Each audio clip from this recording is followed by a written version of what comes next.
The hell is this? Shh. How old is that thing anyway? My little guy. I don't know. Wasn't it from the 80s? Probably. That's the way I want my hair. I'm Hey, that's trying. how I woke up. What happened to the regular intro? I don't know. We're live, guys. I see that. Oh, I see wow. that. We're Oh. live. Oh my goodness Take you to gracious. see that. Good evening and welcome to Chasing Prophecy on Wow. FM 107 New 107.7 New Orleans, where we discuss anything and everything beyond the scope of normal. Remember to like us on YouTube, follow us on Instagram. I'm Jenny Nicasio along with Sean Kelly, Jason Hey. Iapetro. Hey, Hey. Happy Mhm. Thursday, everyone. happy Thursday. Happy Thursday Who's to you, thirsty too. for Thirsty Thursday? Yeah. Well, I hope we're still live. I think we are. We're gonna find out when if we are. But tonight we have an interesting show. There's a lot of odd places, from the bottomless, beautiful swimming hole in the desert in Santa Rosa, New Mexico. And there's a lot of mysterious things that go on in New Mexico, as we know. But this is a beautiful sinkhole, and it's in New Mexico. And even the legend, Billy the Kid used to take a dip in it. So it's an outlaw, you know what I mean? But could this blue hole be linked to the alien bases in New Mexico and Nevada and the missing people? So, well, tonight is sponsored by Pittsburgh Paranormal Society. So if you have a ghost, who you're going to call? You're going to go Pittsburgh Paranormal Society, and you can find them on Facebook. And just send Sean Kelly a message, and he'll get back to you to see what's going on at your place or business. I learned a lot about the blue hole in Santa Rosa when I was writing the third book in my trilogy. And I was fascinated by it. And this is the cover. And if you want to check it out, I would advise you to check out the first book, From the Sky. But I really loved the research I did, because I believe that these blue holes have caves that go off in different directions. And who knows, they could be connected to New Mexico, the underground supposedly base that has 7 levels of experimental, weird, unbelievable, demonic, evil experiments that the aliens and the humans work together. But before we get started, I want to introduce our spectacular guest, Shawn Graham. He's the host of the thought-provoking Chasing the Truth. And Shawn Graham has a podcast dealing with paranormal and unexplained phenomena. He launched his podcast in May of 2018 and instantly created a buzz throughout the paranormal community. And that's where I met Shawn. He contacted me to be on his show talk about my books. And he has a very interesting story about what led him into the paranormal. So we're going to get right to it. Welcome to Chasing Prophecy, Shawn. Sean, meet Sean. Hey, Hi, Sean. Jason. Hi, Sean. Jenny. Glad to see you again. Yeah, Hope good you- to see you. Yeah. Well, let's see. Chasing the Truth is on Saturday night, 7 to 9 p.m. Central Time on UPRN. I've been part of the UPRN family since 2019. I think. Awesome. Somewhere around there. There you go. Yeah. That's cool. There you go. And, I'll spend about 2 hours. So this is going to be kind of a condensed version of what led me into the paranormal. I actually started out in hospital work, wound up being a regional manager for sleep labs for a chain down in northeast Tennessee, hospital chain. And then I lost my left leg, had to retire, came back with a near-death experience that caused me to start researching near-death experiences and trying to find out did somebody have something like I did? Haven't found anybody. Talked to about 16 people so far that had near-death experiences on one-on-one. and everybody that I've talked to said, "Hey, tell them about the stories." Wound up being on Dark Waters, if you know who Dark Waters is, show one evening, and told him a story from way back in my past. He says he kept bugging me, said, "Hey, you need to do a podcast. You need to do a podcast." And I turned him down at least twice, and he came to me the third time and I said, "Okay, let's go. What's going to happen?" Next thing I knew, I was buying this and that and doing a podcast. This is actually the first time I've been on camera since the first 2 shows, actually. Wow. So the rest of the time, I've got 2 computers, or 2 Macs side by side running the show by myself without the stuff, transmitting to 3 different servers. So who knows what's happening, but I do a live show with live call-ins. Actually, I feel kind of naked not having the call-in. Well, if anybody wants to call in and talk to Shawn, the number to call in is 724-395-6849. And Shawn will be lucky to answer any questions. Yeah. But my show covers just about everything that I find interesting. People call in. Actually, my next show Saturday night is actually a call-in that called me about 3 weeks ago, responding to another person I brought in that called in to my show. And I spent 2 hours with her. Her name was Lacey, and told Dogman encounters and stuff. Oh, there you go. We have a caller. Go ahead, caller. Hey, how you guys doing tonight, Shawn, Jenny, and Jason? So Shawn, I see in your bio about your near-death experience that you got to see like angels, demons, and stuff with God. I was just curious about that. If you could enlighten a little bit what you saw. We know that's you, Shawn. Jason. Go ahead. Explain about the angels. All right. So when I first, when I met the angels and demons, so this is well into the near-death experience. The angels, the first one I met was an angel. As soon as I crossed over to heaven, I found myself surrounded with light, surrounded with love, surrounded with all the stuff that you hear about. Never did experience the tunnel thing, though. That was the most interesting thing I couldn't figure out. And went on this great adventure where, everything that I could possibly know about or want to know about was instantly, like Rolodex is right there. I want to know the secret to the KFC chicken. I'm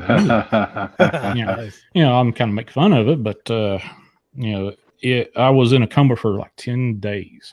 They're, missing the left leg. They actually told me, told my family that for the first 3 days I was on the ventilator, don't have hope for me. I was elsewhere, and every once in a while I'll remember something new about the near-death experience and going, wow, how did I forget that? And actually the last major event that happened was memory where I was in front of God. And I was talking to another near-death experiencer that was telling me about her near-death experience, and all of a sudden I get hit with this massive, remembering everything that how belittled I was, being in front of God and saying, "Hey, why are you even allowing me here in front of you with all the stuff that I have done?"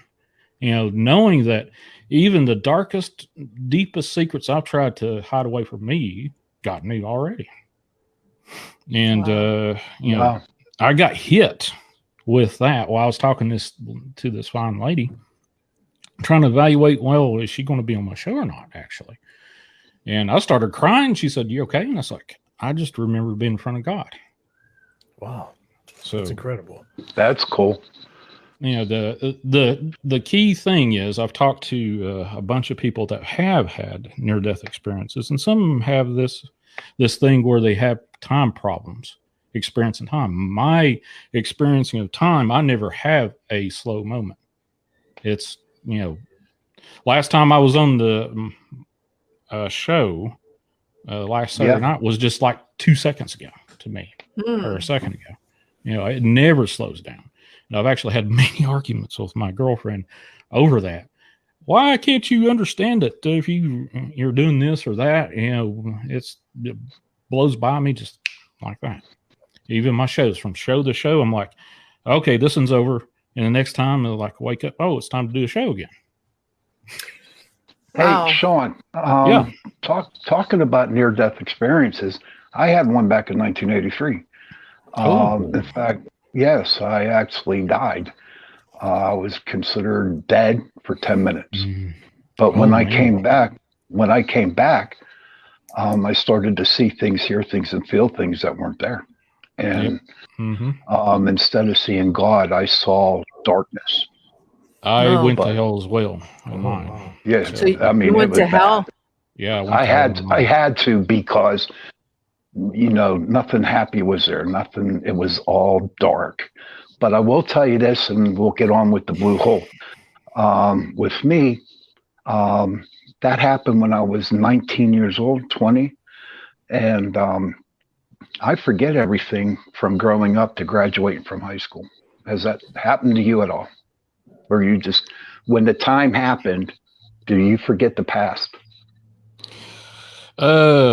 Memory, actually, the one thing that happened to me, I don't know if you can put this in a category of having the life review. I remember, I was questioned about a lot of stuff that I did throughout my life, and actually, this is the first part of it. And that first part of this, I've never come across anybody that came into I talked to. I was surrounded by eyes. In the first part of my near-death experience, these eyes looked reptilian, believe it or not. Ooh. Yeah, they'd open and close, and then it was like being surrounded by, in the middle of a snowball or a snow globe, and these eyes just looking at you. And I would hear these voices and say, "Hey, why did you do this? Why'd you do that?" And I was like, "Okay, well, I'm dead. Might as well answer the questions." And I got down to, I don't know how long this was, but I got down to the last question that I actually just lost, and I cussed like a blue streak. There was, if you ever watched Coal Miner's Daughter, you remember that movie? A lot of that was filmed in this area that I live here in Southwest Virginia. And there was a coal camp that my aunt used to live in. And I remember as maybe a 3 or 4 year old little kid going down the railroad tracks to go to this, feed store to get something from my aunt. And I remember, and during the near-death experience, bending down on the railroad track, picking up a Coca-Cola bottle cap. And they asked me, "Why did you pick that up?" And I was like, okay, this can't be what death's all about. Being constantly aggravated by all, and then I just cussed. I mean, cussed like a sailor. And then all of a sudden, I said, "Why in the, HE double sticks, all that kind of stuff." I try not to cuss on other people's show. I cuss on mine. But then I said, "God, please help me." And all these eyes just went away. And then I see this one creature off in the distance looking at this big, massive opal. It's sort of like an iridescent, flowing opal looking at it. And I was like, "What the heck's that? Or what the heck's that standing in front, floating in front of this opal?" So I, by that time I was all ticked off. I didn't care what the heck happened. I was dead. What else is going to happen to me? Not walk up, kind of float up to the thing. And this thing looked like a lizard, like the alien lizard kind of creature thing. And it looked at me, and I looked at it, and I said, "What are you looking at over here?" This opal. Opal looked about as bigger than this door behind me on my left side, probably by about twice the size. And I looked in. Curiosity got to me. I looked in, and I was like, "What are you looking at?" And there was another person on the other end of that. It's like looking through a window at another person, and they were doing the same thing they were doing to me, questioning constantly. Now I skipped over a whole lot, just conversing, trying to condense this thing. And this creature just looked at me. I said, "Well, I don't care about you. Get away from me." And it just moved off. And the next thing I know, I reached out, touched the thing, and it was, it felt like sticking your hand in a thick, warm can of molasses, I guess, more or less. And I tried to pull my hand out, and the next thing I know, either I fell into the opal or the opal just surrounded me. And I got bombarded with all the sensations you'd ever care to, experience. Heat, sound, light, cold, darkness, brightness, you name it, pain, all the sensations. And I remember, kind of, getting into a fetal position like that until it kind of subsided. The next thing I know, I was surrounded by light. And then I saw, or not, I can't exactly say I saw or seen this entity.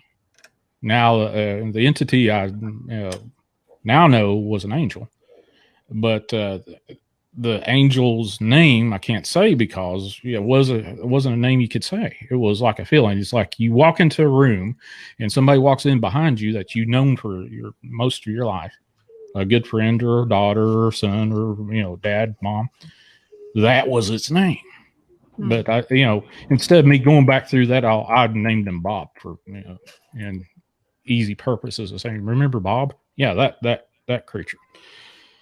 And it was so different there. Time was there, but it wasn't like here. It wasn't something that you could experience. You could feel it pass, tick, tick, tick, tick. It was like the wind, being in the middle of a hurricane, but you could stop the hurricane and sling it back around and whatnot. Anytime that I wanted to go somewhere, all I had to think about, and I was automatically there. Time, place, didn't matter. I was everywhere at once or in one single spot at once.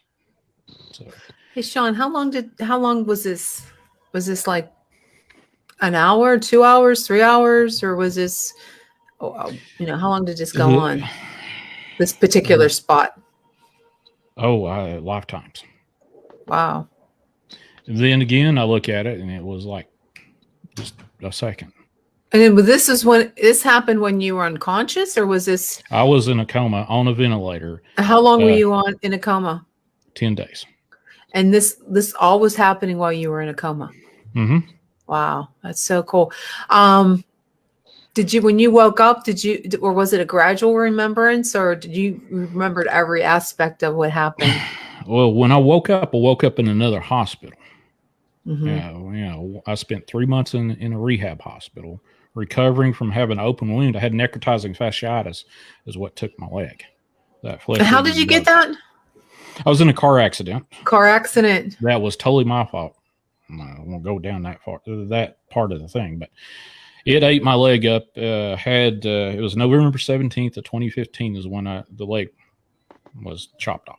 I went through 2 amputations, and that being said, I don't remember any of the being in the hospital. I remember saying a prayer right before the drugs took effect. Mm-hmm. Telling my sister and my late brother now that, hey, I love you, and made my peace with God and made my peace with my family that was there. And the next thing I remember is being floating in the darkness. And I guess that it totally changed how I look at everything. It flipped my priorities. What I considered priceless before, I could care less about. I don't own a car, don't own anything major. I could care less about having anything. I found out what really mattered was, being able to reach out and say, hey, I love you. Hey, you're my friend. Yeah. Hey, that kind of stuff. That stuff you can take with you. You can't take a diamond with you. You can't take anything with you like that. But I certainly took my mouth with me. Well, you lost your leg, but it sounds like you gained so much from what happened. You have like a new aspect. Yeah. Very powerful story. Thanks for sharing, Shawn. We appreciate that. Oh, yeah. Well, I've spent countless hours telling the story. I was actually on Heather Wade's show for 4 hours straight. Told it for 4 hours. I even got up to the point where I was telling about me meeting the devil, Satan. Named it 3 different times. And the oddest thing happened. Everything that was Wi-Fi in my house went out as soon as I started naming it. And I was like a minute and a half into it, telling the story, and I figured out, oh, wait a minute, I'm not online. And then Heather calls me on my cell phone saying, hey, you going to be able to get back online? I was like, yeah, I'm working on it right now. And I, Skyped her back, talked to her for a second or two, and then I got everything back up. But as soon as I named that damn thing. What do you think you named them? I mean, did you name it, or did he tell you named the devil? Well, the one thing I do before every show, even this one, and after every show, I say a prayer and say, hey, please lead me and guide me. Protect those that are listening to me. I do this every show. And before the Heather Wade show, I said, do I need to say anything about this experience with the devil? Please lead and guide me with that. And I was like, all they heard was me mentioning that I met the devil in this experience. And then the rest of it was like, well, we lost him. So I took that as, no, Shawn, you don't need to go down that road right now. Okay, that's been said. There's only been a handful of people that I've told that story to. Dark Waters, my girlfriend, a couple other people. But the one thing, Shawn, if you probably have come across this too, since you had a near-death experience, there's some people that you get this feeling that you can't tell them about it. You can't say, you just can't say, hey, I had this experience. I saw you in it. I did see, I actually came back. I didn't remember this until about a year into it. I came back when my late father, actually he died the day I was released from the 3 months in the hospital. But I remember my dad and my sister and my brother being in the waiting room outside the ICU talking. And I asked my sister, did this happen? Well, yeah. How'd you know that? Well, I guess I was there. So, wow. But, the one thing that I found with this experience is deja vu just hit me like crazy. After I came back to this house, this is was my grandparents' house, but now I'm like the caretaker of it now. This big century-old house that's haunted to the hilt. Literally, I've had experiences while I'm on the air and stuff, junk, falling, been thrown across pulled off walls and crap like that. But, the deja vu part, I experienced like every other, moment. It's like, I experienced that, but how in the hell did I know that was going to happen? I never experienced that before. Yeah. So it's weird. And some of the stuff that I've seen in the near-death experience has come true. Some of the stuff hasn't come true yet. But that being said, Shawn, how do you feel? What do you know about the Blue Hole in Santa Fe? Do you know about the Blue Hole in Santa Fe? I know there's one in Florida, and I believe there's one in Belize. Jason, where is it? There's one in Belize. Belize. Yeah, I've heard a bunch of different ones and experiences with UFO sightings around these things. And no. Do you believe too that they're connected to the underground bases, like in New Mexico and Doyes, and there's one, the Nevada, where Area 51 is? Without a doubt, I think there is a connective inner workings underneath the ground that connects just about every part of this country, whether we put it there or not. Now, that being said, I haven't seen it myself, but I've seen and heard people talk about, being able to drive a semi truck underneath the ground for hours and then wind up in another. Yeah, I don't know how they would. I mean, like the blue holes are like they're like sinkholes that go down like was it 85,000 feet or something? I know the one I researched for my story, which I found really fascinating by that. They were in 1972. The divers, they're young college kids. They went down with their scuba diving equipment. They were drinking, and they never came back up. Some say their lights went out and they couldn't figure out how to get back up. And they closed up the caverns underground. Well, these caverns, these tunnels they scuba dived down, and then there was the caves, and then they like they could get up and they could party there. And they stayed down there, and then they would go. There was more caves, and I don't know what happened. They got lost in one of the caves that went underground, and somehow the water just sucked them up, and they found their bodies. I don't know. Was it 3 years later? Was it 3 years or 3 months later in Lake Michigan? Oh wow! So that just goes to show you that these tunnels, they go all over the place. Oh yeah, it's scary.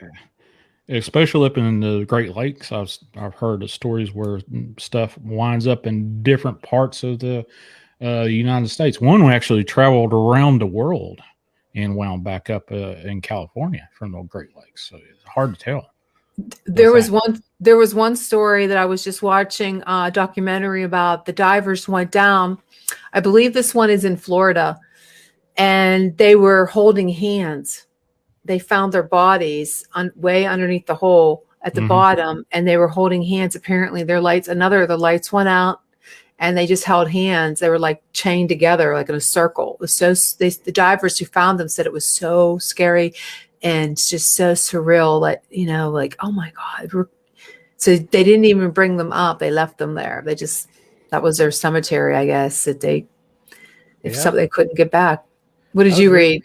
I was reading that there's, like several hundreds of people that, they would go down, whether it was with one tank of air or something and get too far, then there was no turning back. Or I was reading one about, nitrogen necrosis or something like that. And, a lot of people, they just get so far lost in the caves, the ones that were inexperienced, and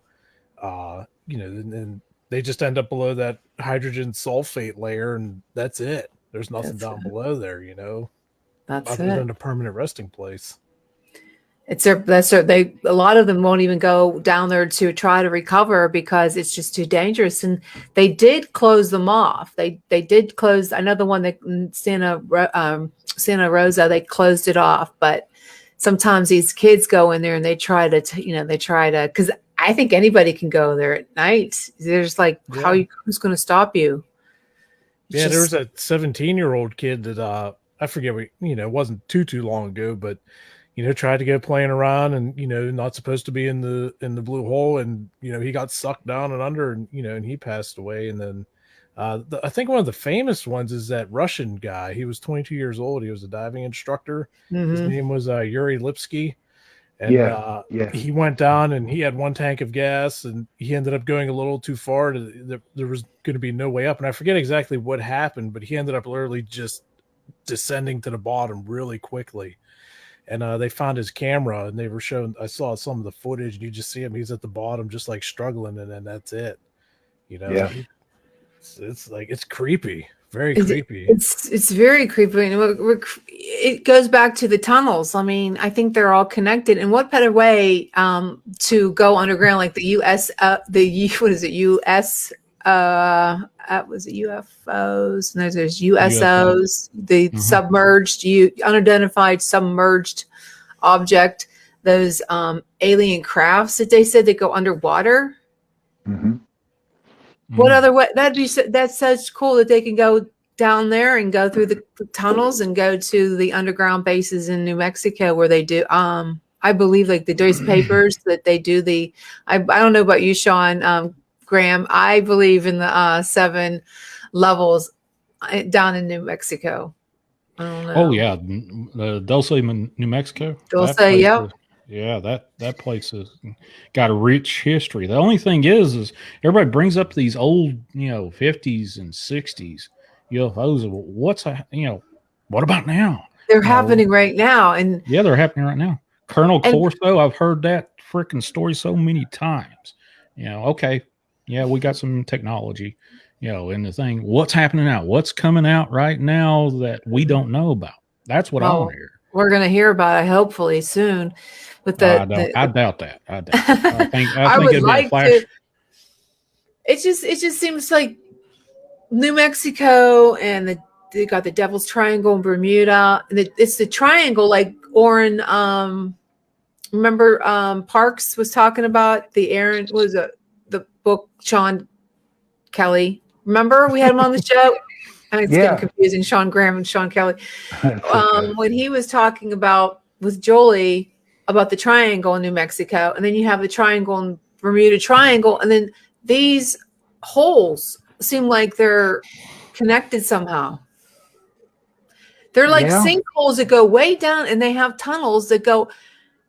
No one's tried it because it's too dangerous to find out where these holes go to. Maybe they do go to New Mexico, in under one of them underground tunnels. Possible. And that's what I wrote about in my main character, my male protagonist. He went down there, and that's what the story is. But somehow I have a feeling that it's not just fiction; it's real life.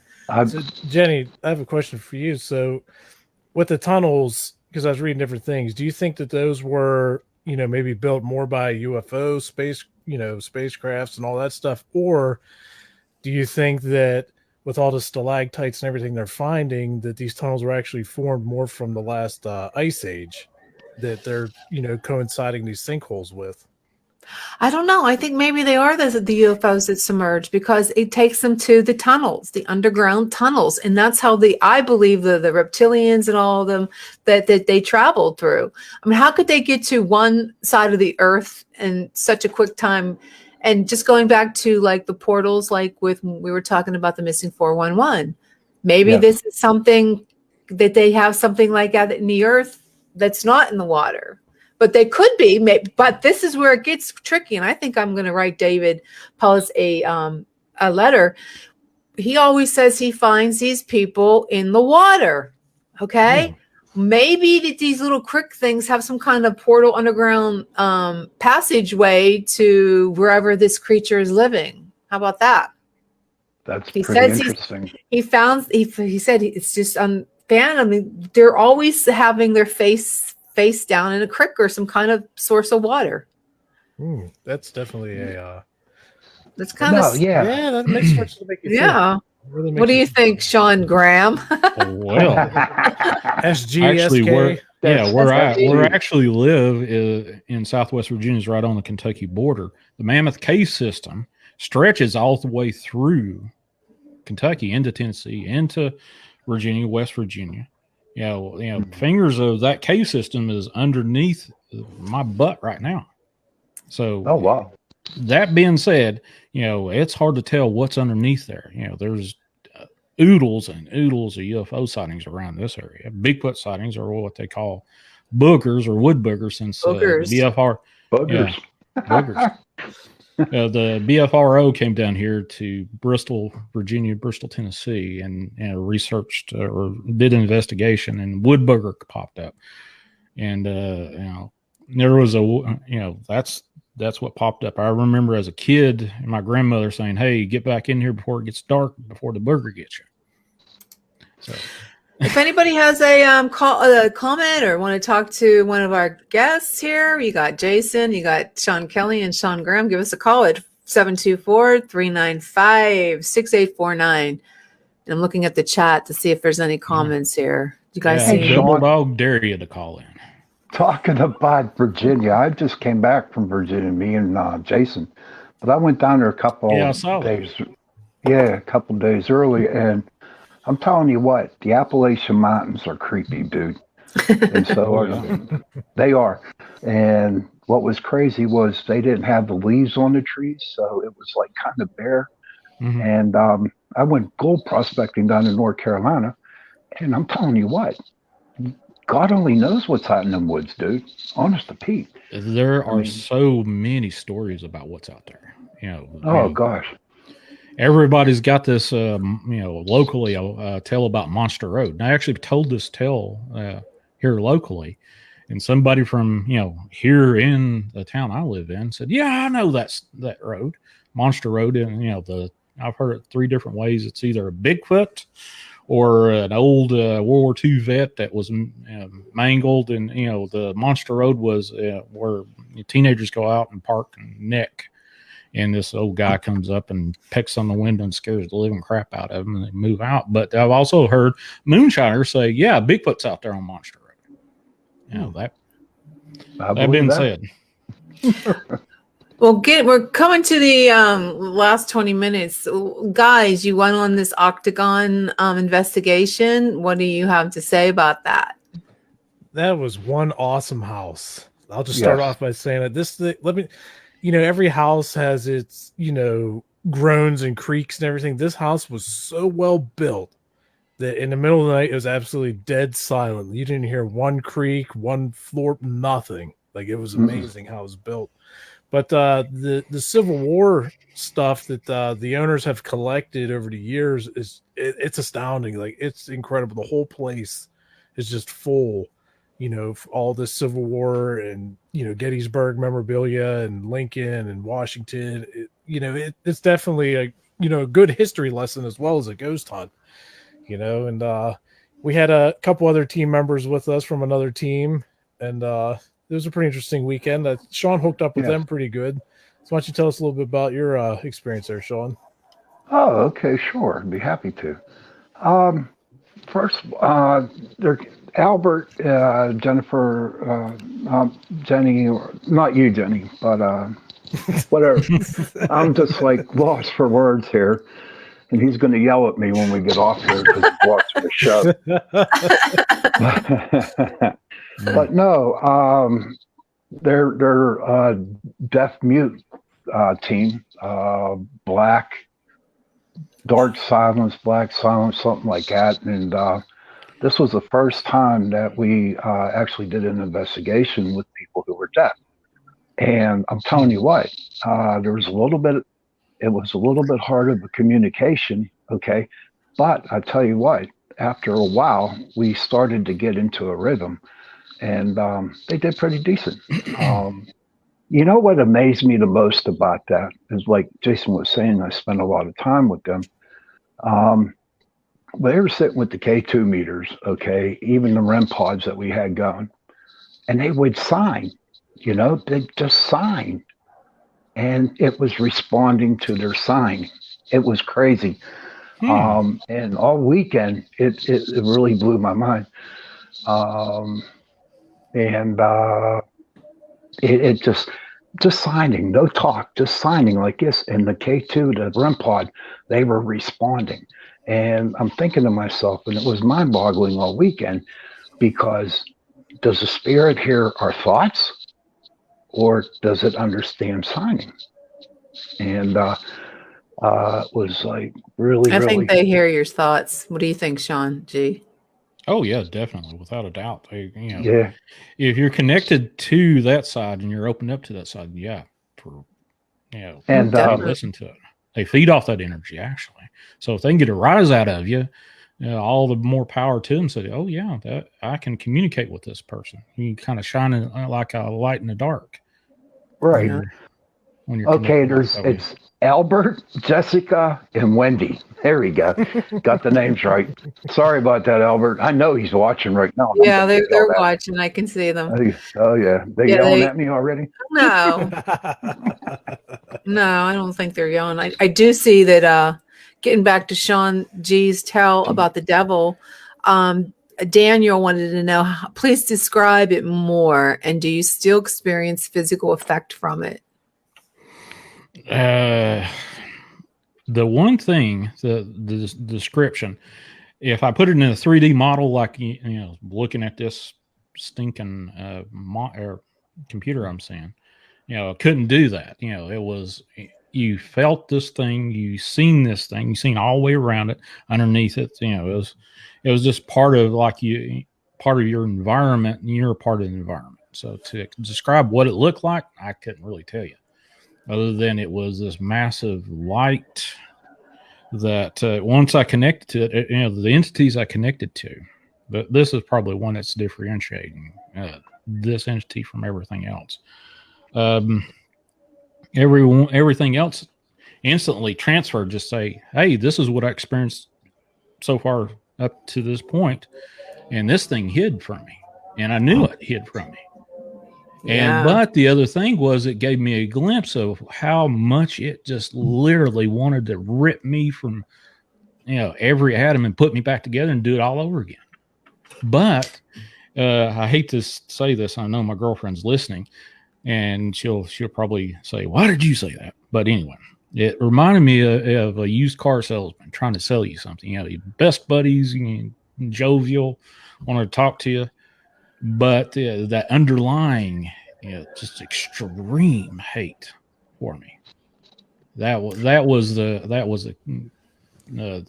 censure. Now, since I've come back, I have no fear of the paranormal. I have respect for it. I don't want to sit there and jab it like a stick and say, "Hey, do something for me." No, I don't want to do that. Right. That kind of stuff, that just boggles my mind. Hey, run into a house and piss something off? No. Why in the world would you want to do that?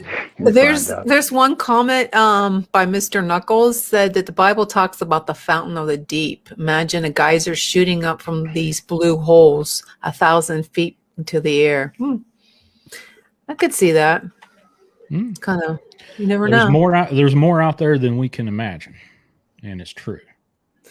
I'm just seeing. Yeah, there's a couple more questions about the hell is a place from Michael. Hell is a place where you cannot even feel God's presence, a place void of God, not fire, and knowing you could have asked Jesus into your life and all the chances you had, and you didn't take it, Shawn. So. I've been down there before. Well, hopefully you won't go there again anytime soon. Right. The one fear I've got out of all this thing is to mess up my connection with God. That's the one fear I've got. Yeah. Well, if you think that, Shawn, you know what you should do? I listen to Marshall Taylor. I don't know if you've heard of him. He's a big YouTuber, and he always starts his YouTube with saying the Lord's Prayer in Latin. So you might want to learn it. And that they said that because the devil, he does not like Latin, and he does not like the Lord's Prayer in Latin. This little ring right here has Lord's Prayer on it. Yeah. All the time. Actually, I have a question for Shawn G.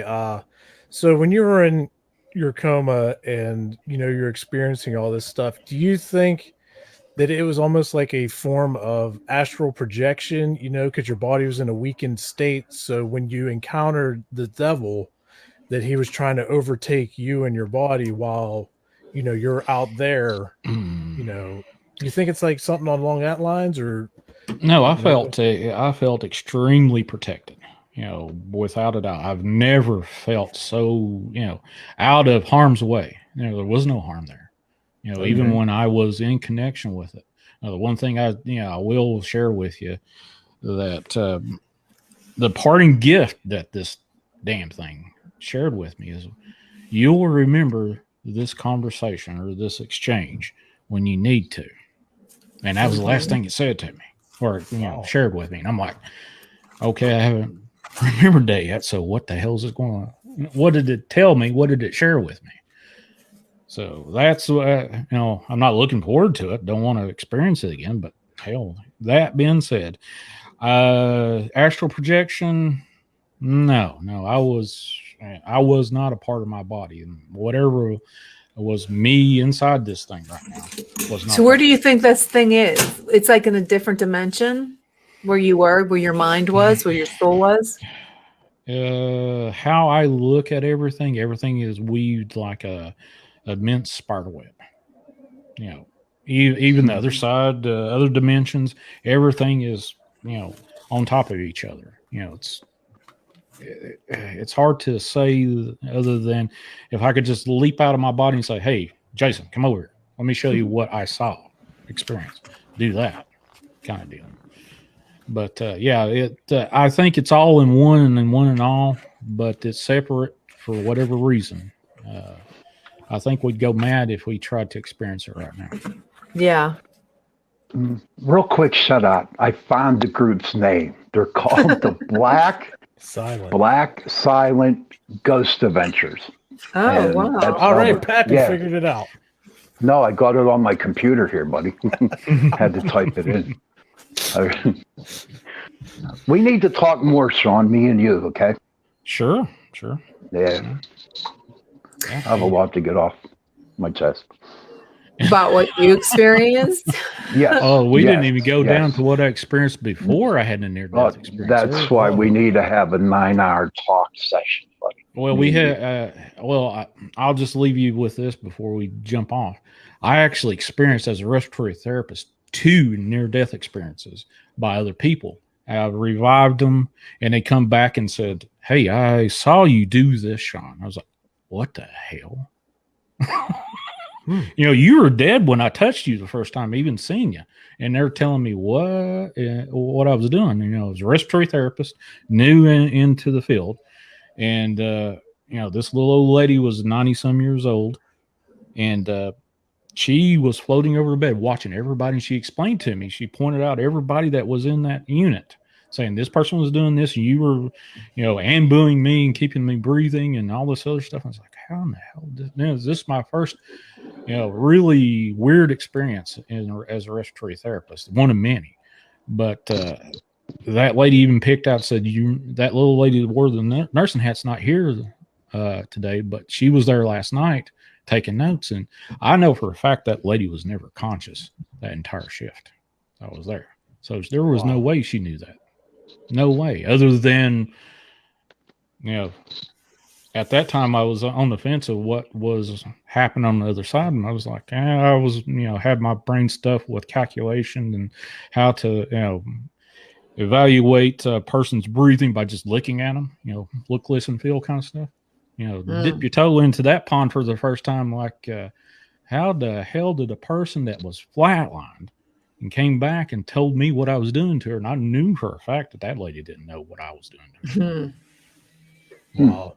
So that being said, I've got hours of hospital and sleep lab paranormal stuff. Crazy. Cool. Well, Shawn, Cool. you're gonna have to get together with Shawn Kelly and discuss that, because something's weighing on him. Yep, absolutely. Sure. Maybe you just better start saying Our Father in Latin. I do know how to say it. Go ahead, say it. Nah, not on mine.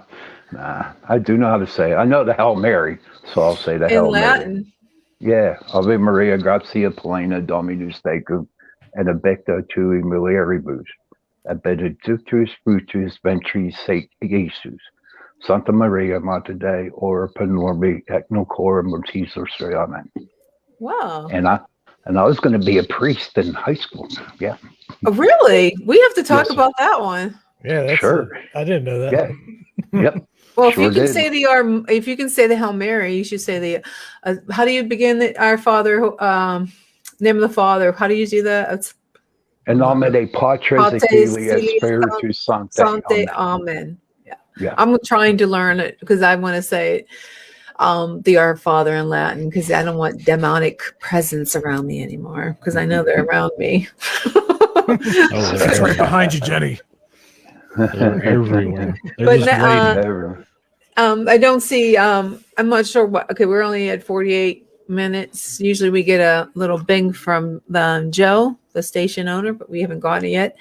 So next week we're going to be talking about how do you say that, Shawn Kelly? Dolce. Shawn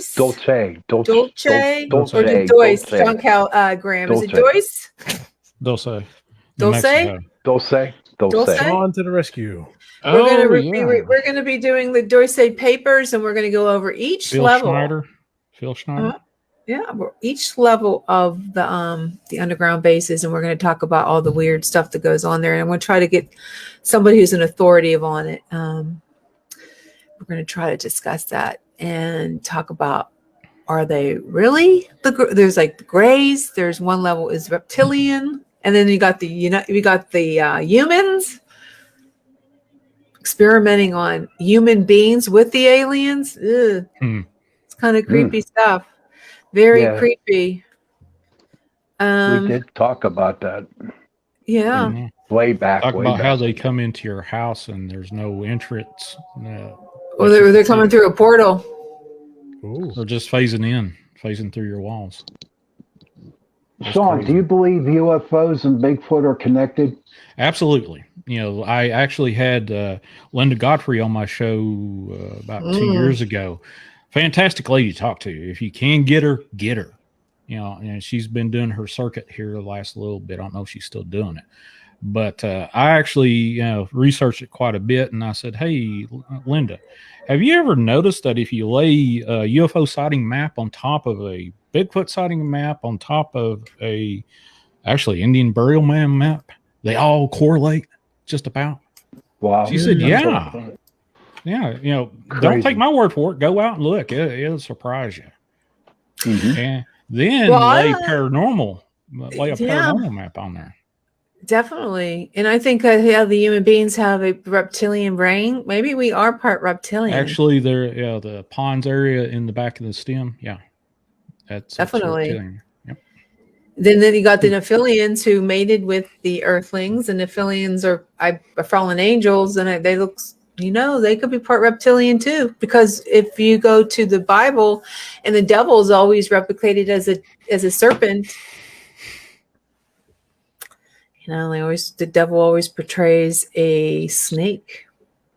Oh yes. Oh yeah, Yeah, absolutely. definitely. We're saying that Latin soon. So before we go, guys, I know we have you in the books for you're going. Are you going to?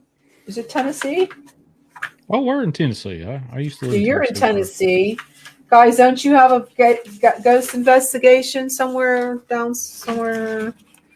Or are we doing a show on it? I can't remember. I'm looking at my calendar. I don't Tennessee know. is literally I don't know full of- either. The Tennessee Witch or something? Wait. Come on, There's a guys. Tennessee Like vampire Salem? down It's there. the Bell Witch. The The Bell, Bell Witch. Witch. The Bell Oh, Witch. yeah. And she's in Yeah. she's in Tennessee. So that's what the show is on May 6th. Bell Witch. Okay. Oh, road trip. Just Yeah. road trip. Yeah. Do you know anything about the Bell Witch real quick, Sean? I Got a couple don't, seconds. She Oh, was yeah. a witch. Bell Witch. but Russell does. Russell does. Russell Yes, he does. We're gonna does. have We to have bring him Russell. on. There's witches all over the place in Northeast Yeah. Tennessee. That's Russell. just one of those things. Just Yeah. The witches of the South. Yeah, Why witches is of the that? I South. wonder why. Wicked Witch of the East. Well, actually, West. right here in I said Northeast Tennessee, Southwest Virginia, Kentucky, on the border, there are a lot of secret covens around here. Believe it or not, Secret caverns? covens. Covens. Oh, witches covens. Oh, yeah. Yeah, back in the 1700s, where they traveled, eastward or westward. They stopped here. There was a big pass that they actually drilled a big road through. The legend has it that these covens, have their own little black churches that look like barns, more or less. But inside of them, they're not barns; they're big cathedral-like. Okay. Well, I don't mean to cut you off, but we're having a little somebody telling us to say bye-bye. So I just want to thank you. I want to thank you for being on the show. Sean, we'll have to have you on Thank you, again. Sean. Thank you, Sean. And make sure you guys check out Chasing the Truth with Shawn Graham. And guys, my books are going to be free next week on Kindle. So you guys can watch. I'll make sure I'll tell you next week. Wednesday, Thursday, Friday, Saturday, and Sunday. It's going to be free. Make sure you check them out so you can read them. We can talk about all those underground alien bases. But please check out our website and chasingprophecy.com, chasingprophecyradio.com, and our YouTube channel, and check out my author page. So guys, thanks again for tuning in to Chasing Prophecy. Have a great night. Thank you. Have a Good night, everyone. everybody.